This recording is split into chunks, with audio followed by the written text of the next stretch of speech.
क्या बताई। जहिया से वो लड़की के देखले बानू वहिया से हमरा न भूख के खबर बा न प्यास लगता। का करी अब हम ओकरा भर दिन वही याद आवतिया। न रात को चैन न दिन के चैन, न जाने कौन जादू कर देले बिया वो हमरा पे। लेकिन एक बात कह देता नहीं, हम अपना दिल से कहता नहीं ये बात।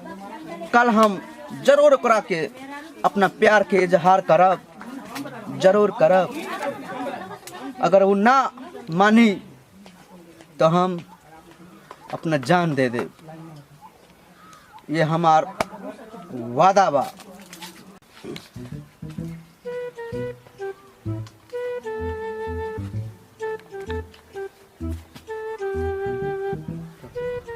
का हो, का देखते हो? का देखी, देखते तो हम पगलाने गई। तोरा के जहिया से देखले बानी ना वही दिन से ना हम भूख प्यास सब हमार लुट गइल बा। ओहे से हम तोरा के प्यार के इजहार अपन करतानी। तोरा के हम आई लव यू बोलतानी। अच्छा, अपन मुंह देखला 1.5 फुट के बड़ा, चलो बड़ा हमारे से प्यार करे, हमारे से की तरह से प्यार करी। का सोच के बोल रहा है? कहाँ हम कहाँ तू, का सोच रहा हो? हमारे जैसे के पीछे पड़ तू अच्छा ना कर भाई बोल के। खबरदार जो दोबारा हमरा के देखिए, ठीक बा? तारा जैसे लड़का के हम कुछ बुझे नहीं ना। कहाँ हम एकदम चाहतन कि हमारे जैसे स्मार्ट लड़का हो, का 4 व्हीलर हो, हाई हो।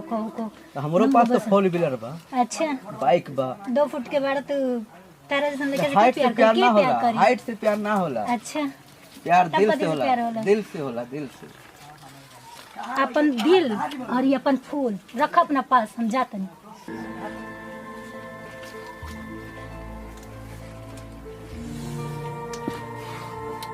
हे भगवान, केहू के केकरो छोट हाइट ना दिया।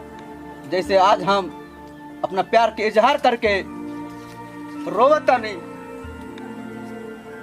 इस दर्द हो रहल बा, केहू के ना हो। हे भगवान,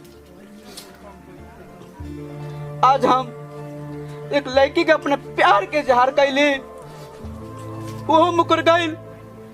सिर्फ इतना सा बात कि छोट हाइट बात का हमरा पास दिल नहीं के। हे भगवान, हम प्यार ना कर सके नहीं।